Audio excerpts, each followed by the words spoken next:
Praise lord. దేవునికి స్తోత్రం కలుగును గాక. మనం ప్రార్థించుకొని వాక్య భాగంలో ప్రవేశిద్దాం. ప్రభువా, పరలోకమందున్న మా తండ్రి, మహాగణుడా, మహోన్నతుడా, పరిశుద్ధుడా, నిత్య నివాసి అయిన తండ్రి, ఈ సమయంలో మాకు అనుగ్రహించినందుకు స్తోత్రం ప్రభా. వాక్య భాగంలో ప్రవేశించుండగా ప్రభు చూపి నడిపించి సహాయం చేయండి. మీ నామను ముందుకు సాగడానికి సహాయం చేయండి. మీ ఆత్మాభిషేకం మా మీద కుమ్మరించి మీ పరిశుద్ధాత్మ శక్తి ద్వారా మమ్మల్ని నడిపించమని, మీ యొక్క ఆత్మలో మమ్మల్ని నడిపించమని యేసు క్రీస్తు ప్రభు పరిశుద్ధ నామమున ప్రార్థించున్నాము తండ్రి. ఆమేన్. ప్రియమైనటువంటి దేవుని బిడ్డలారా, పరిశుద్ధ గ్రంథం నుంచి ఫిలిప్పీలకు రాసినటువంటి పత్రిక 4వ అధ్యాయము 4వ వచనం నుంచి 9వ వచనం వరకు చదువుకుందాం. ఫిలిప్పీలకు రాసిన పత్రిక 4వ అధ్యాయం 4వ వచనం నుంచి 9వ వచనం వరకు చదువుకుందాం. ఎల్లప్పుడూ ప్రభునందు ఆనందించుడి, మరలా చెప్పుదును ఆనందించుడి. మీ సహనమును సకల జనులకు తెలియబడనీయుడి. ప్రభువు సమీపంగా ఉన్నాడు. దేని గురించి చింతపడకుడు కానీ ప్రతి విషయంలోనూ ప్రార్థన విజ్ఞాపనల చేత కృతజ్ఞతాపూర్వకంగా మీ విన్నపమును దేవునికి తెలియజేయండి.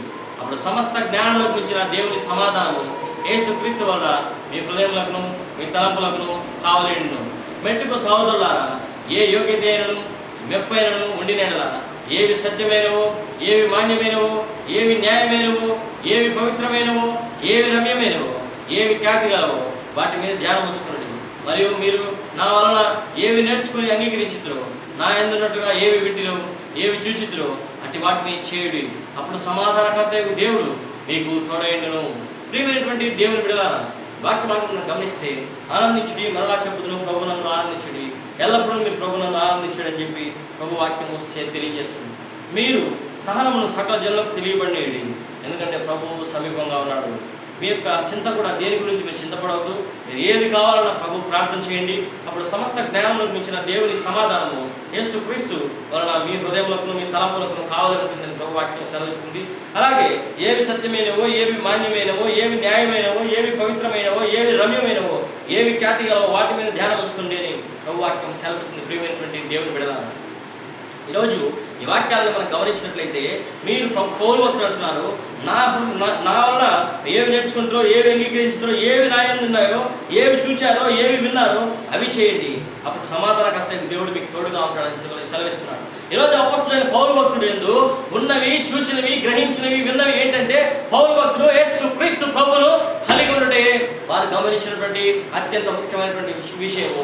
అప్పుడు మీకు సమాధానకర్త దేవుడు తోడుగా ఉంటాడంటే ఆయన ఆశ్చర్యకడు, ఆలోచనకర్త, నిత్యుడు తండ్రి, సమాధానకర్త అయిన అధిపతి కనుక ఆ సమాధానకర్త అయిన ప్రభు అపొస్తలుడైన పౌలులో ఉన్నాడు కనుక వీరు అదే నేర్చుకుని అదే చేస్తే ఆ సమాధానకర్త అయిన ప్రభువు కూడా వీరి జీవితాల్లో కూడా ఉండి వీరిని సమాధానంలో నడిపిస్తాడని ప్రభు వాక్యము అపొస్తలుడైన పౌలు భక్తుడు ఒక మర్మరూపకంగా ఒక అర్థమును గ్రహించుకొని పరిశుద్ధాత్మ దేవుడు సహాయం చేసి అర్థం చేసుకునే విధంగా చెప్పడం జరిగింది. ప్రియమైనటువంటి దేవుని బిడ్డలారా, ఈరోజు పౌలు భక్తుడు అంటున్నాడు, నేను క్రీస్తుని బోలు నడుచుకునే ప్రకారము మీరు నన్ను బోలు నడుచుకోండి. నేను క్రీస్తుని బోలు నడుచుకొని నేను క్రీస్తులో ఉన్నాను, మీరు నన్ను బోలు నడుచుకొని మీరు కూడా క్రీస్తులోనికి వచ్చేస్తారు. మనందరం క్రీస్తులందు ఉంటాము, మనందరం ఒక కుటుంబంగా ఉంటాము, మనందరం ఒక శరీరంగా ఉంటాము, మనందరం ఒక ఆత్మలా ఉంటామని అపొస్తలుడైన పౌలు భక్తుడు సెలవేయడం జరిగింది సంఘానికి. అనేక సంఘాలకు పౌలు భక్తుడు తన స్వార్థను ప్రకటించినప్పుడు ఈ విధమైనటువంటి మర్మాలతో దేవుని యొక్క స్వార్థను ఆ యొక్క విశదీకరించు పరిశుద్ధాత్మ దేవుని జ్ఞానం ద్వారా ఆయన యొక్క వాక్యాలను బలంగా తెలియజెప్పడం జరిగింది. ప్రియమైన దేవుని బిడ్డలారా, ఈరోజు అంటున్నాడు, ఎల్లప్పుడూ ఆనందించుడి, ప్రభువునందు ఆనందించుడి. మరలా చెప్తాను, ఆనందించండి. ప్రభు సమీపంగా ఉన్నాడు కాబట్టి హల్లెలూయా, గ్లోరీ టు గాడ్. యేసు క్రీస్తు ప్రభు సమీపంగా ఉన్నాడు, నిన్న నేడు ఏకరీతిగా ఉన్నాడు. ఆయన ద్వారం వద్దనే ఉన్నాడు, తలుపు తట్టుచున్నాడు, నిన్ను పిలుస్తున్నాడు. ప్రియమైన దేవుని బిడ్డ, ప్రియమైన సహోదరుడా, సహోదరి, కుమార్తె, అన్న, చెల్లి, అక్క, తమ్ముడు, నేను యేసు క్రీస్తు ప్రభు అయిన నేను ద్వారం వద్దనే సమీపం వద్దనే ఉన్నాను. మీరు తలుపు తీయండి, నేను లోపలికి వస్తానని యేసు ప్రభు నిన్ను కోరుకుంటున్నాను. ఈరోజు ప్రియమైన దేవుని బిడ్డ, నన్ను కూడా యేసు ప్రభు ఆ విధంగా కనిపించాడు. ఓ కుమారుడా, నేను నీ హృదయంలోకి రావాలనుకుంటున్నాను, నీ హృదయంలోకి నన్ను ఆహ్వానిస్తాను ప్రభు అడిగాడు. నేను ప్రభు నా హృదయంలోకి ఆహ్వానించాను. ఆయన తన రక్తంతో నా హృదయాన్ని కడిగాడు, నన్ను పవిత్రపరిచాడు, నన్ను తన బిడ్డగా మార్చుకున్నాడు, తన నామములకు సాక్షిగా నన్ను నిలబెట్టుకున్నాడు. ఈరోజు ఆ విధంగా యేసు ప్రభు నిన్ను కూడా కోరుకుంటున్నాను. నీ హృదయాన్ని ప్రభువుగా అప్పగిస్తావా? అప్పుడు ఆనందం, సంతోషం, ఎల్లప్పుడూ ప్రభు నన్ను ఆనందిస్తాం, ఎల్లప్పుడూ ప్రభు నన్ను సంతోషిస్తాం. మనకు కావాల్సినవి ప్రభువుకు తెలియజేస్తాం. యేసు ప్రభువా, నాకు ఇది కావాలి. అప్పుడు మనం తెలియజెప్పినప్పుడు మీకు ఏవి కావాలో చూడండి. ఇక్కడ వాక్యం గమనించినట్లయితే దేని గురించి చింతపడమ్మా, ప్రతి విషయంలోనూ ప్రార్థన విజ్ఞాపనాల చేత కృతజ్ఞతాపూర్వకంగా మీ విజ్ఞాపనలు దేవునికి తెలియజేయండి. అప్పుడు సమస్త జ్ఞానంలోకి మించిన దేవుని సమాధానము యేసు క్రీస్తు వలన మీ హృదయంలో మీ తలంపులకు కావలిగా ఉంటుందని ప్రభు వాక్యం సెలవిస్తుంది. ఈరోజు చూడండి, వాక్య భాగం మనం గమనించాలి. ఆయన సమీపంలో ఉన్నాడు కాబట్టి మనం ఆనందించాలి. ఆయన వస్తున్నాడు కాబట్టి మనం ఆనందించాలి. మన యొక్క విడుదల సిద్ధమైంది కాబట్టి మనం ఆనందించాలి. ఈ లోకంలో వచ్చి మన పౌరస్థితి పరలోకం ఉంది కాబట్టి మన పరలోకానికి వెళ్ళబోతున్నాం కనుక మనం ఆనందించాలి. ప్రియమైన దేవుని బిడ్డలారా, ప్రియమైనటువంటి దేవుని బిడ్డలారా, చూడండి, ఆ ఫిలిప్పీయులకు రాసిన పత్రిక 3వ అధ్యాయం 20వ వచనం ప్రభు వాక్యం సెలవిస్తుంది. మన పౌరస్థితి పరలోకం ఉంది. అక్కడ నుండి ప్రభు అయిన యేసు క్రీస్తును రక్షకుని నిమిత్తము కనిపెట్టుచున్నాము. అక్కడ నుండి ప్రభు అయిన యేసు క్రీస్తును రక్షకుని నిమిత్తము కనిపెట్టుచున్నాము. ప్రియమైన దేవుని బిడ్డలారా, చూడండి, మన పౌరస్థితి పరలోకం ఉంది. మనం పరలోకం నుంచి ఈ యొక్క భూలోకానికి వచ్చిన యాత్రికులము కాబట్టి ఇక్కడ మనం శాశ్వతమైనవి ఏవి లేవు. మనం వీటి యందు మనస్సు ఉంచుకోకూడదు. ఇక్కడ ఉండే అశాశ్వతమైనవి, ఇవి చూస్తాము, కొన్ని రోజులు అనుభవిస్తాము, తర్వాత మనం వెళ్ళిపోతాం. కాబట్టి ఈ యొక్క లోకంలో వచ్చే డబ్బు మీద కానీ, ఈ యొక్క లోకంలో వచ్చే సౌకర్యాలు, భోగ భాగ్య విలాసాల మీద, విలాసవంతమైన జీవితాల మీద, శారీరక తుచ్చమైన కోరికల మీద, తుచ్చమైనటువంటి ఆలోచనల మీద, ఆ యొక్క క్షణం మారిపోయే వాటి మీద మనం ఆశ పెట్టుకోకూడదు. శాశ్వతమైన ప్రేమతో నేను ప్రేమిస్తున్నాను, వీడు ఒక నీడల కృప చూపుతున్నాను, నీ కోసం కలువరిలో రక్తం చిందించాను, నీ కోసం ప్రాణం పెట్టి తిరిగి లేచానని యేసు క్రీస్తు ప్రభు పిలుస్తున్న శాశ్వతుడైన దేవుని వైపు మన యొక్క చేతులు చాచుకొని శాశ్వతుడైన దేవుని వైపు మనము పరిగెత్తాలి. కానీ శాశ్వతుడైన దేవుని మనం చేరుకోవాలి. కానీ ఈ లోకము శాశ్వతము ప్రియమైనటువంటి దేవుని బిడ్డలారా, యేసు క్రీస్తు ప్రభు పిలుస్తున్నాడు. ప్రయాసపడి భారం మోసుకొచ్చిన సమస్త జనులారా, నా యొద్దకు రండి, నేను మీకు విశ్రాంతి కలుగజేస్తాను ప్రభు పిలుస్తున్నాడు. మీరు బరువైన కాడులు మోయొద్దయ్యా, మీ బరువు తీసేయండి. లోకానికి సంబంధించినవి అవి చాలా బరువుగా మీరు మోస్తున్నారు. నా దగ్గర రండి, మీకు ఏం కావాలో నేను ఇస్తాను. అడుగుడి మీకు ఇవ్వడును, వెదకుడి మీకు దొరుకును, తట్టుడి మీకు ఇవ్వడును. అడుగు ప్రతి వాడును పొందును, వెదకువానికి దొరుకును, తట్టువానికి ఇవ్వడు అని ప్రభు వాక్యం సెలవిస్తుంది. ప్రియ సహోదరుడా, సహోదరి, అన్న, చెల్లి, అక్క, తమ్ముడు, యేసు క్రీస్తు ప్రభు ఈరోజు పిలుస్తున్నాడు.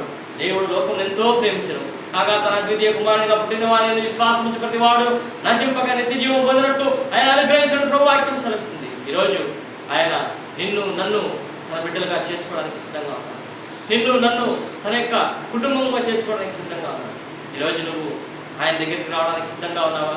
యేసు ప్రభువును నువ్వు అంగీకరించడానికి సిద్ధంగా ఉన్నావా? యేసు ప్రభువుని నీ జీవితంలోనికి, నీ హృదయంలోనికి ఆహ్వానించడానికి సిద్ధంగా ఉన్నావా? అయితే నీ జీవితాన్ని యేసు ప్రభువుకు అప్పగించు. యేసు ప్రభువా, నేను నిన్ను అంగీకరిస్తున్నాను, నేను పాపిని గ్రహించానయ్యా, నా హృదయంలోనికి రా ప్రభువా, నా జీవితాన్ని మార్చు ప్రభువా, నన్ను శుద్ధిగా చేయి ప్రభువా, నీ కలువరి శిలువలో కార్చిన రక్తంతో కడుగు ప్రభువా అని ఎవరైతే అడుగుతారో వారి జీవితాలను యేసు ప్రభు మార్చివేస్తాడు. ప్రియ సహోదరుడా, సహోదరు, పరిశుద్ధ గ్రంథము చేతబట్టుకో, దేవుని యొక్క రక్షణను అనేకుని ప్రకటించు. యేసుక్రీస్తు ప్రభువుకి తెలియజేయి. ఆయన తన రక్తంతో నన్ను కడిగాడు, పవిత్రపరిచాడు. నేను పాపాత్ములుగా ఉన్నాను, నేను వ్యాధిగ్రస్తుడుగా ఉన్నాను, స్వస్థపరిచాడు. నేను అప్పుల్లో ఉన్నాను, విడుదల పొందాను. నేను కష్టంలో ఉన్నాను, విడుదల పొందాను. నేను మరణకరమైన రోగములను విడుదల పొందాను. నీ ప్రకటించు. నా జీవితము కుళ్ళిపోయిన జీవితాన్ని బాగు చేశాడు. ప్రేమ అనే పేరుతో నా జీవితాన్ని నాశనం చేసుకుంటున్నప్పుడు బాగు చేశాడు. ఆత్మహత్య చేసుకోబోతున్న నా జీవితాన్ని బాగు చేశాడు. దేవుడు నీకు చేసిన అద్భుత కార్యాన్ని అనేక ప్రకటించు. యేసు ప్రభు నా జీవితంలో చేశాడు. నేను రోగిగా ఉన్నప్పుడు యేసు ప్రభు నన్ను స్వస్థపరిచాడు. నా రోగములన్నింటినీ యేసు ప్రభు స్వస్థపరిచాడు. నేను బాధల్లో ఉన్నాను, యేసు ప్రభు నన్ను ఆదరించాడు. నా బాధల నుంచి నన్ను విముక్తిపరిచాడు. 3 బారిన నా జీవితాన్ని యేసు ప్రభు చిగురింపజేశాడు. ప్రభు, ఈ జీవితంలో నాకు జీవనోపాధి లేదు ప్రభు అన్నప్పుడు, నేనే నీ జీవనోపాధి, నేనే నేను నడిపిస్తాను ప్రభు నన్ను నడిపించాడు. ఈ విధంగా ప్రభు నన్ను అనేకమైనటువంటి కష్టం నుంచి, నష్టం నుంచి, వ్యాధుల నుంచి, బాధల నుంచి విడిపించి తన సేవకునిగా, సాక్షిగా ఈ లోకంలో వాడుకుంటున్నాడు. ప్రియమైన దేవుని బిడ్డలారా, సహోదరుడా, సహోదరి, అన్న, చెల్లి, అక్క, తమ్ముడు, ఈరోజు యేసు ప్రభు నిన్ను పిలుస్తున్నాడు. మరొకసారి నీ పాపంలో ఏమైనా ఉంటే యేసు ప్రభు సన్నిధిలో ఒప్పుకో. యేసు రక్తం వంటి పాపములను పవిత్రులుగా చేస్తుంది. ఆయన నమ్మదగిన వాడు, నీతిమంతుడు కనుక మనం మన పాపంలో ఒప్పుకునేలా సమస్త దుర్నీతి నుండి, మన పాపం నుండి మనం నడిపిస్తాడు. యేసుక్రీస్తు ప్రభు ఈ లోకానికి వచ్చింది పాపలను రక్షించడానికి. క్రీస్తు యేసు లోకంలోకి వచ్చాడు. మన వాక్యం నమ్మదగినది, పూర్ణాంగీకారం యోగ్యమైనది అని తిమోతికి రాసిన 1వ పత్రిక 1వ అధ్యాయం 15వ వచనంలో వాక్యం సెలవిస్తుంది. ఎవడైనా క్రీస్తు నందు వాడు నూతన సృష్టి, పాత విగతించేది కొత్త వాయనని ప్రభు వాక్యం సెలవిస్తుంది. ఈరోజు నీ జీవితంలో పాత జీవితాన్ని వదిలివేసి, పాత జీవితం వద్దు, ఇంకా పాత జీవితాన్ని జ్ఞాపకం చేసుకోవద్దు. యేసు ప్రభునందు యేసు రక్తంలో కడుగుబడిన తర్వాత నీ జీవితంలో పాత జీవితానికి పాప జీవితానికి ఇక తావులేదు. నీవు నూతన సృష్టి, నూతనంగా ఏర్పడ్డావు. తండ్రి నిన్ను రక్షించాడు, తండ్రి నిన్ను కరుణించాడు, తండ్రి నిన్ను తన ప్రియకుమారుని రక్తం ద్వారా కడిగి పవిత్రపరిచాడు కనుక నీవు ఒక నూతనమైన వ్యక్తివి. నీ గతకాలం పాప జీవితాన్ని వదిలివేయి, దాని ఆలోచనలు త్రోసివేయి, వాటి నుంచి వాటి జ్ఞాపకం ఉంచుకోవద్దు. కీర్తన గ్రంథం 103:12 ప్రభు అంటున్నాడు, మన అతిక్రమాలను పడమటికి తూర్పెందులో, మన పాపాన్ని పడమటికి తూర్పెందులో అందరూ ఎత్తివేశాడు, సోపుతో కడిగాడు. ఆయన యేసుక్రీస్తు ప్రభు రక్తంలో నిన్ను ముంచి వాష్ చేసి క్లీన్ చేసి నీ పాపం నుంచి నిన్ను పవిత్రపరిచి నీ హృదయాన్ని స్వచ్ఛమైనదిగా, నీతియుక్తమైనదిగా, నూతనమైన హృదయంగా ప్రభు నేను నిలబెడుతున్నాడు. ఈరోజు గతం గురించి నువ్వు ఆలోచించద్దు. నీ భవిష్యత్తు యేసు ప్రభు, నీ బలం యేసు ప్రభు, నీ శక్తి యేసు ప్రభు, నీ యొక్క ఆత్మ యేసు ప్రభు, నీ జ్ఞానం యేసు ప్రభు, నీ విజ్ఞానం యేసు ప్రభు. ఈ లోకపు జ్ఞానాన్ని దేవుడు వెరితనంగా చేస్తాడని ప్రభు వాక్యం సెలవిస్తుంది. ఈ లోక జ్ఞానాన్ని నమ్మొద్దు, ఈ లోకంలో మనుషులను నమ్మొద్దు, ఈ లోకంలో నరుడి సహాయం వ్యర్థము, రాజులను నమ్ముకుని కంటేను, మనుషులను నమ్ముకుంటే కంటేను యెహోవాను ఆశ్రయించిన మేలుని కీర్తనగా 118 ప్రభు వాక్యం సెలవిస్తుంది. మనుషులను నమ్మటం వ్యర్థమని 108 ప్రభు వాక్యం సెలవిస్తుంది. ఈ రోజు నువ్వు మనుషులను నమ్మొద్దు సహోదరుడా, సహోదరి. యేసు క్రీస్తు ప్రభు నమ్ము. నీ కోసం కలువరిశిలువలో రక్తం చిందించిన యేసు ప్రభువును నమ్మినట్టయితే నీ జీవితం మారిపోతుంది. నీ జీవితంలో అద్భుతాలు చూస్తావు, నీ జీవితంలో ఆశ్చర్యకార్యాలు చూస్తావు, నీ జీవితంలో ఒక అద్భుతమైన వెలుగును చూస్తావు. యేసు ప్రభు అన్నాడు, ఈ లోకానికి వచ్చిన వెలుగును నేనే. ఆయన వెలుగులో నడిచినట్లా మనం అన్యోన్య సహవాసం గలవారం ఆయన వెలుగులో నడిస్తే అప్పుడు ఆయన రక్తము, ఆయన ప్రియకుమారుడైన యేసు రక్తము మనల్ని ప్రతి పాపముని పవిత్రులుగా చేస్తుంది ప్రభు వాక్యం సెలవిస్తుంది. ఈరోజు నీ జీవితాన్ని యేసు ప్రభువుకు సమర్పించు. యేసు ప్రభువా, నా పాపం నుంచి నన్ను విడిపించు ప్రభువా, నీ రక్తంతో కడుగు ప్రభువా, ప్రభువా నేను పాపిని ప్రభువా. అడిగిన వెంటనే దయచేయగల దేవుడు.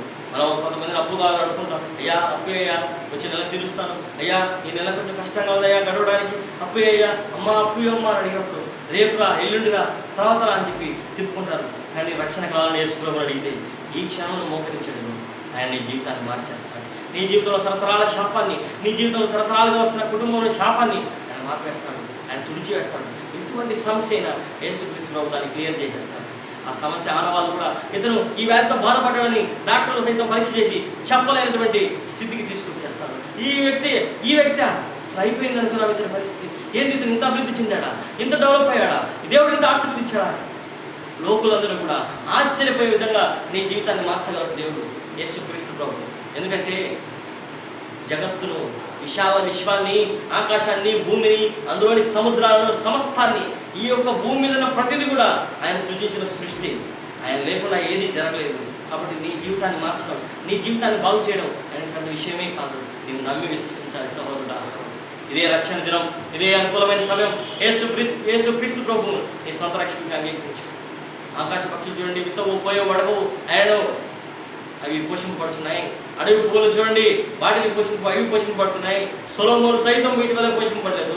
నేడుండి రేపు పొయ్యిలో వేయబడు అడవి కట్టిన దేవుడు ఇలాగ అలంకరించినట్లా మిమ్మల్ని ఎంతో నిత్యంగా నేను ఆశీర్వదిస్తాను. కాబట్టి ముందు ఆయన రాజ్యాన్ని, నీతిని వెతకండి అని ప్రభు వాక్యం సెలవిస్తుంది. ఆయన రాజ్యాన్ని వెతకండి, ఆయన నీతిని వెతకండి. యేసునందు విశ్వాసం ఉంచు, నీవు నీ ఇంటి వారు రక్షణ పొందుతాను. అద్వితీయ సత్యదేవుడైన నీవు పంపిన యేసుక్రీస్తు నమ్ముటే నిత్య జీవము. యోహాను సువార్త 17:3 ప్రభు వాక్యం సెలవిస్తుంది. ప్రియమైన దేవుని బిడ్డలారా, ఈరోజు మీరు గమనించండి, మన పౌరస్థితి పరలోకం ఉందండి. మనం యాత్రికులుగా ఇక్కడికి వచ్చాం, కొద్ది కాలమే జీవిస్తాం, మళ్ళీ తిరిగి వెళ్ళిపోవాలి మన పరలోక రాజ్యానికి. మనం జాగ్రత్తగా దారి గమనించుకోవాలి. పరలోక రాజ్యం నుంచి వచ్చాం, తిరిగి పాతాళ లోకానికి, నరకానికి వెళ్ళకూడదు. మనం వెళ్ళవలసింది పరలోక రాజ్యం. మీరు ఏ ఊరి వారో, మీరు యాత్రకు వెళ్ళినప్పుడు తిరిగి మీ ఊరికి వెళ్తారు కానీ వేరే ఊరికి వెళ్ళరు కదా. ఆ విధంగా పరలోకం నుంచి వచ్చిన మనము తిరిగి పరలోక రాజ్యానికి వెళ్ళాలి కానీ నరకానికి, పాతాళానికి వెళ్ళి అగ్ని ఆరదు, పురుగు చావదు, అక్కడ మనం యుగములు మండు గుండంలో వేయబడకూడదు కదా. అందుకే యేసుక్రీస్తు ప్రభు ఆ రక్తం కార్చి ప్రాణం పెట్టి తిరిగి లేచి ఆ రక్తంతో నీళ్ళు నుండి కడిగి మరలా పరలోక రాజ్యానికి తీసుకెళ్ళడానికి రెడీ చేస్తున్నాడు. ఆ యొక్క విశ్వాసంతో నువ్వు విశ్వసించినట్లయితే, విశ్వాసంతో నువ్వు అంగీకరించినట్లయితే యేసు రక్తము ప్రతి పాపం నుండి మనల్ని పవిత్రులుగా చేస్తుంది, ఈరోజు విడిపిస్తుంది. ప్రతి పాపం నుండి నీవు విశ్వాసంతో అంగీకరించు. యేసు ప్రభు నీ హృదయానికి ఆహ్వానించు. యేసు ప్రభు నా హృదయంలోనికి రా, నీ రక్తంతో నన్ను కడుగు, నన్ను పవిత్రపరచని. యేసు ప్రభు అన్నాడు, నేనే మార్గమును సత్యమును జీవమును, నా ద్వారా తప్ప తండ్రి యొద్దకు ఎవడు కూడా రాడు అని ప్రభు వాక్యం యోహాను సువార్త 14:6 సెలవిస్తుంది. అపోస్తలుల కార్యం 4:12 ప్రభు వాక్యం సెలవిస్తుంది. ఏ నామమున కూడా రక్షణ పొందలేము, భూలోకంలో యేసుక్రీస్తు ప్రభు నామమున తప్ప ఏ నామంలో కూడా నీకు రక్షణ దొరకదు అని ప్రభు వాక్యం సెలవిస్తుంది. కాబట్టి ఈ సమయంలో యేసు ప్రభు నీ హృదయంలోనికి ఆహ్వానించు. యేసు ప్రభువా, నా హృదయంలోనికి రా, నీ రక్తంతో నన్ను కడుగు, నన్ను పవిత్రపరచని అడిగినప్పుడు యేసు ప్రభు తన రక్తంతో కడిగి నేను పవిత్రపరిచి పరిశుద్ధపరిచి తన బిడ్డగా నేను చేర్చుకుంటాడు. ప్రార్థించుకుందాం. పరలోకమందున్న మా తండ్రి, చెప్పబడిన వాక్యం దీవించి ఆశీర్వదించండి. విన్న హృదయాలు ఫలింపు చేయండి, నీరు కట్టి ఫలింపు చేయండి, అనేక మందికి స్వార్థను వ్యాపింపు చేయండి, విస్తరింపు చేయండి. విరామంలో ప్రభువా ఈ స్వార్థ అనేక మందికి ప్రచురింపట్టుకు ప్రభు చూపి నడిపించి సహాయం చేయమని, ఆశీర్వదించి దీవించి నడిపించమని యేసు క్రీస్తు ప్రభు పరిశుద్ధ నామమున ప్రార్థించుచున్నాము తండ్రి. ఆమేన్.